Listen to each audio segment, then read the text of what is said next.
Buenas tardes, este es el repaso del bloque 1 de Historia de tercer año, Historia 2, las culturas prehispánicas y la conformación del virreinato de la Nueva España. En base a los aprendizajes esperados establecidos en el plan de estudios, vamos a repasar algunas cosas para que tengas tus referentes y logres esos aprendizajes esperados en el blog. Ok, primera parte. Estuvimos viendo que nuestro país, antes de la llegada de los españoles, se le conocía como México prehispánico. México prehispánico porque era antes de la llegada de los españoles. Al llegar los españoles en 1521 y conquistar la Gran Tenochtitlan, se le conoce a ese tiempo como la conquista. Después de la conquista empieza la colonia, se le conoce así la colonia porque fuimos colonizados por los españoles. Esos son conceptos que te tienen que quedar muy claros en cuestión de los nombres, ¿sí? Prehispánicos vivían en Mesoamérica la gran mayoría de las culturas. La conquista, el tiempo en el que llega Hernán Cortés, ayudado por los indígenas tlaxcaltecas y otros aliados que eran enemigos de los aztecas, para derrotar a la Gran Tenochtitlan.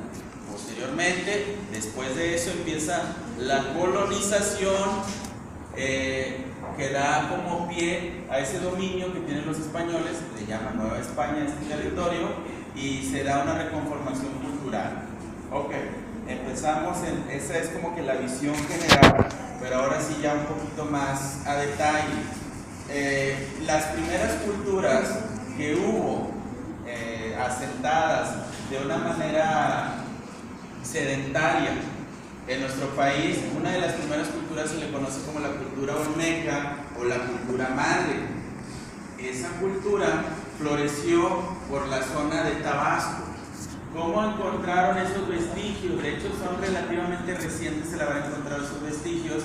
Por ahí de 1900 se encontraron unas cabezas colosales que ellos habían hecho. No se tiene la certeza si esas cabezas son labradas o imitando a pobladores de ellos o como idealizando a alguna otra persona, pero una de las características de la cultura olmeca son las cabezas colosales.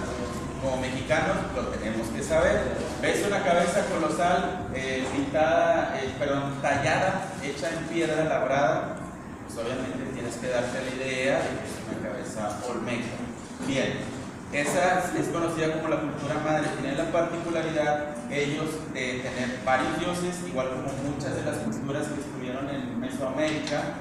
Y en sí, la cosmovisión no es otra cosa más que la religión, la cultura, las creencias que ellos tenían, la forma en la que percibían el entorno en cuestión general. ¿A qué voy con esto? No nada más, digámoslo de una forma, no nada más esta dimensión visible, sino la dimensión en cuestión de que ellos creían que había un inframundo, en términos occidentales sería como el infierno, la tierra como la conocemos y un mundo celeste que para nosotros sería el cielo. Tenían la creencia de que había ese equilibrio y que había, cuando nos portáramos bien o de alguna manera hiciéramos las cosas bien, podemos trascender e ir hacia el cielo. Esa era la cosmovisión que ellos tenían. Ok. Después de la cultura olmeca que estuvo en Tabasco, una de las culturas más importantes que podemos hablar es la cultura teotihuacana. Esa cultura, específicamente ellos tenían tres pirámides esenciales, que era la pirámide del Sol, la pirámide de la Luna y el templo a Quetzalcóatl. Esas pirámides existen todavía cerca de la Ciudad de México y se pueden ir a visitar y se puede subir, de hecho, la pirámide del Sol y de la Luna, y te cansas impresionante si no estás acostumbrado, la verdad. Bueno, hacían ceremonias, ahí ustedes saben que ellos hacían sacrificios en todas las culturas prehispánicas, hacían sacrificios para poder ofrecerlas a sus dioses y que el mundo estuviera hasta cierto punto en equilibrio. Había sacrificios de sangre, ofrecer sangre, cortarme y sacarme un litro de sangre para ofrecerlo a los dioses, o sacrificar a un enemigo, a una persona que hubiera capturado y que estuviera preso de guerra, o a lo mejor a la doncella más bonita de algún pueblo, pero todo tenía una explicación, bueno, para la manera de ver, entender ellos el mundo. ellos adoraban a un dios que se llamaba, bueno, tenían varios dioses, pero el dios principal era Quetzalcóatl. Quetzalcóatl o la serpiente emplumada. Quetzalcóatl era un dios que era parte jaguar, parte quetzal y parte serpiente. Quetzalcóatl, de hecho había una profecía que decía que Quetzalcóatl iba a regresar y Moctezuma tenía miedo de que en algún momento se consumara esa profecía. Cuando vieron a Hernán Cortés pensaron que esa profecía se había cumplido, que había regresado Quetzalcóatl a sus dominios. Ok, sí. En cuestión de Quetzalcóatl, acuérdense que había una leyenda del origen del universo.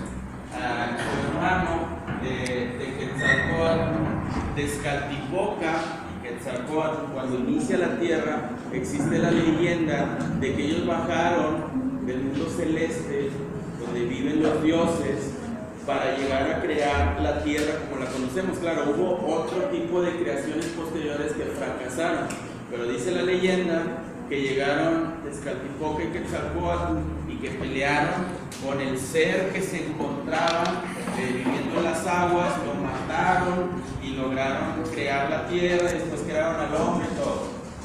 Ellos tenían especial veneración a Quetzalcóatl porque tal vez injustamente Tezcatlipoca, cuando él pelea contra el monstruo, Tezcatlipoca se quita un pie y lo arroja hacia el monstruo para generar un poquito de hambre por la sangre.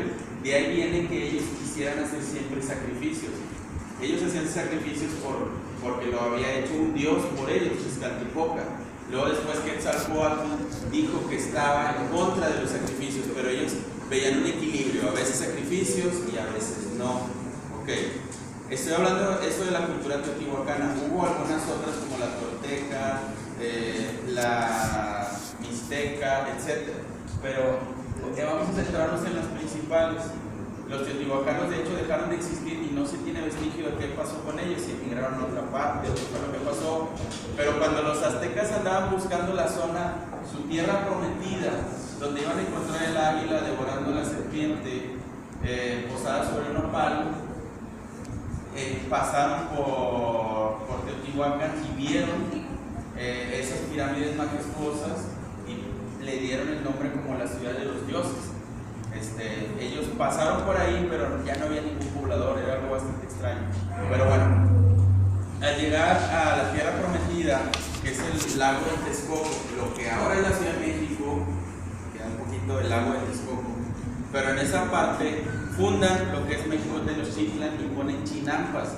Las chinampas es con tierra, con ramas, con lo que se pueda, ir ganándole tierra a las aguas para ir poniendo como islas artificiales. Empezaron a generar la agricultura y demás, empezaron a florecer como una gran ciudad del Imperio Azteca. El Imperio Azteca logró dominar casi todo el territorio de esa zona de, acuérdense que es Mesoamérica, porque hay otra zona que es Aridoamérica, donde no se dio civilización, y había otra que era Oasis América, que hubo poquitas civilizaciones, una como Paquimé, pero porque fueron seres sedentarios en algún momento, de una manera muy breve. En este sentido, en Mesoamérica, con los aztecas, encontramos que ellos empezaron a florecer su gran ciudad, un señorío azteca, a hacer alianzas y empezaron a cobrarle tributos a los pueblos que vivían, en las zonas cercanas. Es decir, en pocas palabras, les cobraban piso. Ok, sigo.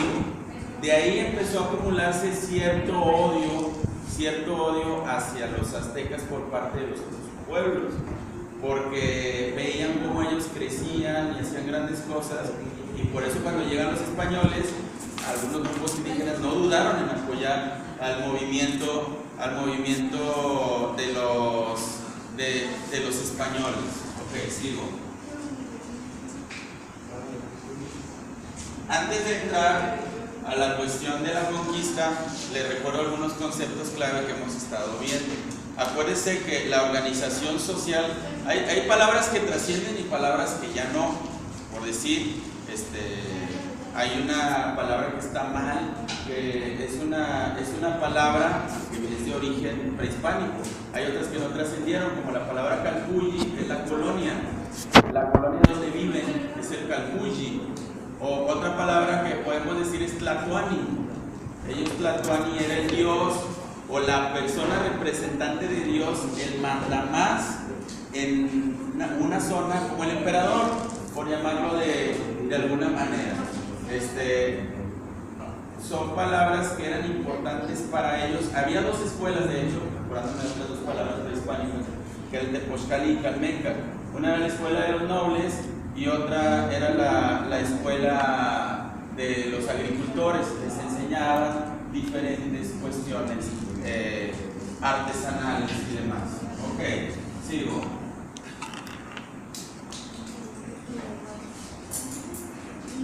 Tenemos una herencia muy rica en todo este tipo de cuestiones, ahorita lo vamos a mencionar, pero cuando llegan los españoles procedentes de la isla de Cuba, de hecho Diego Velázquez, siendo gobernador de Cuba, que fue uno de los primeros territorios que conquista España, dígale a su compañero que después se lo reviso, por favor. Uno de los principales, ¿todavía qué espacio? Que si le pongo pausa. No, sigue. Uno de los principales conquistadores, o digamos, el principal conquistador, Hernán Cortés, viniendo de la isla de Cuba, enviado por Diego Velázquez, lo mandan en una expedición. ¿Qué es una expedición? Le dicen, como quien dice, ve a ver qué te encuentras, a ver qué hay, y luego regresas y me dices. Pero Hernán Cortés no hizo caso, hizo la expedición y siguió avanzando y conquistó todos los territorios del imperio hasta llegar al imperio azteca y lograr tener contacto con Moctezuma. Para no hacer el cuento largo, recibió apoyo de los tlaxcaltecas, recibió apoyo de algunos grupos que estaban en contra del poder del imperio azteca, y de esa manera fue creciendo el ejército español sin necesidad de tener tantos españoles. No sé si me da a entender, no llegaron tantos españoles, pero hubo indígenas que les ayudaron. Hubo, por ejemplo, una persona como la Malinche, que cuando fueron derrotados los españoles les obsequiaron 20 doncellas, entre ellas la Malinche, que servía de intérprete. Había otra persona que había naufragado antes en tierras mexicanas, que era uno de Aguilar, y sirvió también de intérprete de una manera muy importante porque ya convivía con algunos grupos indígenas. Eso fue una ventaja muy importante. Cuando llegaron los españoles aquí a tierra mexicana, pisaron en la Villa Rica de la Veracruz, bueno, lo que es ahora Veracruz. Ellos así le llamaron, fundaron un ayuntamiento que le llamaron Villa Rica de la Veracruz. Este ayuntamiento actualmente, ahí está la ciudad de Veracruz. San Juan de Ulúa es un fuerte muy importante, de donde todavía se realiza gran comercio de nuestro país. Ok, siendo un puerto clave actualmente, pero fue un puerto clave también en la conquista y en la época colonial. Se intercambiaron muchas mercancías y se siguen intercambiando de ellos. Ok, cuando llegan los españoles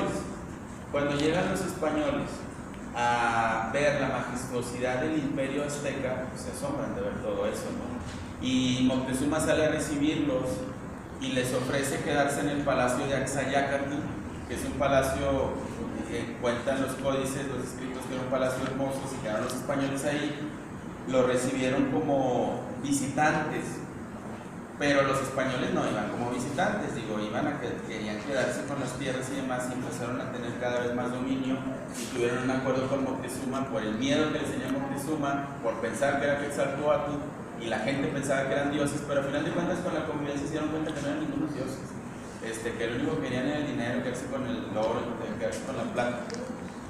Al final de cuentas, acuérdense que Hernán Cortés había sido enviado a una expedición. Ya estaba ahí en campante en Tenochtitlan, pero le avisan que están llegando, que enviaron por él desde Cuba Diego Velázquez y más españoles que por qué habían ingresado a conquistar tierras. Por lo que se regresa Hernán Cortés a Veracruz a recibir esas tropas, enfrentarlas y dejan encargados a unas personas que en México Tenochtitlan. Va y derrota ya a Veracruz y cuando regresa se encuentra una masacre. Resulta que los españoles habían masacrado a algunos indígenas porque ellos habían empezado a hacer una vez más sacrificios humanos. Y entre el borlote, cuando llega Hernán Cortés, Moctezuma, siendo el Tlatoani, se para en un templo, arriba de un templo, trata de calmar a su pueblo, pero entre la trifulca le aventaron una piedra y lo mataron. De una pedrada, cuenta la historia, que lo matan y ya al no tener Tlatoani, pues los indígenas se enojan, corren a los españoles a como pueden, los españoles se llevaron el oro que tenían, pero resulta que al salir de la Ciudad de México se hunden con el oro que traían con los caballos y todo, mueren, muchos españoles mueren, muchos indígenas. En ese capítulo se le conoce como la Noche Triste, porque cuenta la leyenda que Hernán Cortés lloró amargamente eso, aunque algunos dicen no lloró tanto que haya muerto tanta gente, sino todo el oro que estaba perdiendo, todo el oro que se estaba hundiendo. Después de todo eso, Hernán Cortés se rearma, hace barcos pequeños, por llamarlo de alguna forma, para reconquistar México Tenochtitlan. Una vez más, algunos indígenas le ofrecen apoyo, los tlaxcaltecas, se rehace, pero hace una estrategia militar de hecho que es muy desleal. A pesar de estar en guerra, no se tiene que hacer en contra de la población civil. Corta los puentes o los suministros de los puentes para que no entren comidas o después que instalan los indígenas, por lo que empiezan a sufrir de hambre y enfermedades por todos los cuerpos que están ahí tirados y que están en descomposición. Al final de cuentas, va huyendo el que nombraron por Tlatoani después de la muerte de Moctezuma, Cuauhtémoc, va huyendo y lo atrapa. Y ahí viene la leyenda de que le quemaron los pies a Cuauhtémoc. Le empiezan a quemar los pies para que diga dónde está el tesoro. Cuauhtémoc no hizo nada, porque dicen que incluso tal tesoro no existía más que un lugar donde había grandes códices donde se dan muchos secretos científicos que desafortunadamente no conocemos.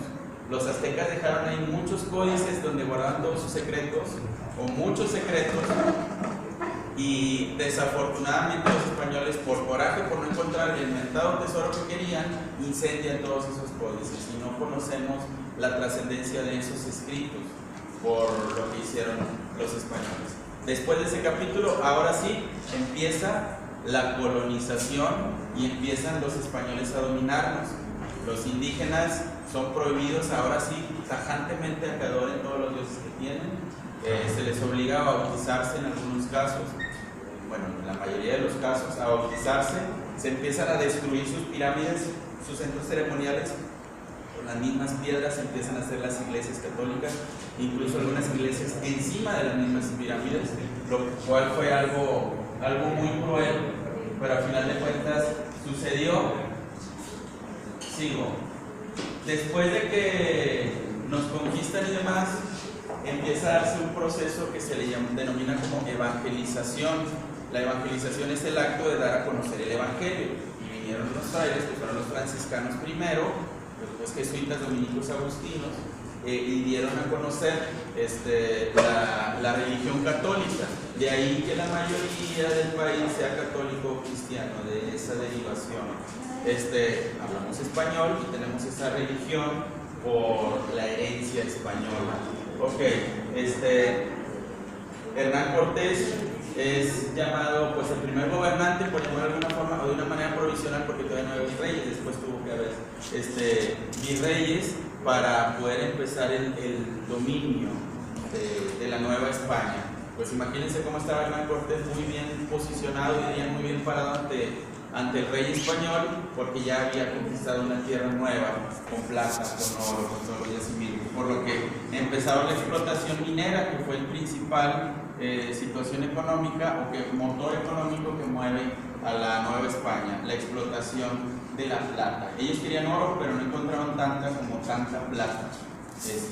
Y empezó cierta explotación de plata, incluso hasta por decir en el año 1535 empieza a haber monedas circulantes de la Casa de Moneda que se funda aquí mismo en la Nueva España, o en México antes de la Nueva España, para hacer reales como circulaban en la España continental. Ya casi terminó. Ya casi termino, van alrededor de 20 minutos. 20 minutos. ¿Qué herencia tenemos entonces de los españoles? Bueno, hablamos español. Una religión que ya dijimos que fue la evangelización, ya sea católica o cristiana. Tenemos una combinación gastronómica tal como lo hicimos en algunos trabajos. Ellos traen algunos ingredientes y hay cambios en el fenómeno social en la Nueva España.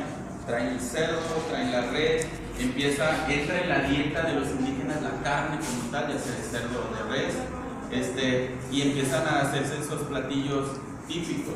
¿Qué otras herencias hay? Por ejemplo, se fundó en algún momento la Real y Pontificia Universidad. Esa Real y Pontificia Universidad es lo que ahora es la UNAM. Se fundó esa universidad y ahora, por eso la UNAM, bueno, la UNAM no tiene cierto renombre por ser, digamos, hija de esa universidad, sino por toda la trayectoria que ha tenido a lo largo de los años y que ha respetado cierto pasado académico. La Real y Pontificia Universidad de México. Los primeros, yo no sé si ya lo dije, pero para que no se me pase, en la cuestión de la evangelización, los primeros frailes que llegaron fueron los franciscanos. Ellos defendieron en algún momento a los indígenas de la explotación de los españoles. ¿Qué otra herencia tenemos? Somos mestizos, como ya les he dicho, somos hijos de indígenas, españoles y de algunas otras razas que llegaron de Asia o los mismos negros africanos. Tenemos una herencia muy grande como país y de ahí es cuando nace nuestra nación, con todo eso. Recuerda muy bien todo esto para que te quede muy claro. Yo creo que con eso es más que suficiente y con eso terminamos el repaso para que puedas hacer pues, la afirmación del blog. Es todo.